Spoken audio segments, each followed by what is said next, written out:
రవికుమార్ తల్లి తమ్మినేని సీతారాం భార్యకి భూమి రిజిస్ట్రేషన్ చేసింది. మరి వీళ్ళు వేరేంటి? వీళ్ళు మాట్లాడుకోరు కదా. వీళ్ళకి రాకపోకలు లేవు, చుట్టరికాలు లేవు, బంధుత్వాలు లేవు, చావు పుట్టుకులు లేవని చెప్తారు యదవస్సులు కబుర్లు. 2015లో ఈ డాక్యుమెంట్ అంటే అలాగే 2015లో 2 కంపెనీలు పెట్టారు. ఇదే తమ్మినేని సీతారాం భార్య కొడుకు పేరు మీద. ఆంధ్ర వలసలో షుగర్ ఫ్యాక్టరీ, జ్యూస్ ఫ్యాక్టరీ అమ్ముతారు. వీళ్ళ పేర్ల మీద 100 కోట్లతో కంపెనీలు.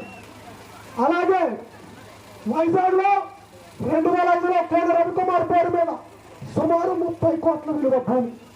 2005లో వీడు జడ్పీటీసీగా ఉన్నవాడికి 30 కోట్లతో భూమి కొనే అవకాశం ఎక్కడ ఉంది?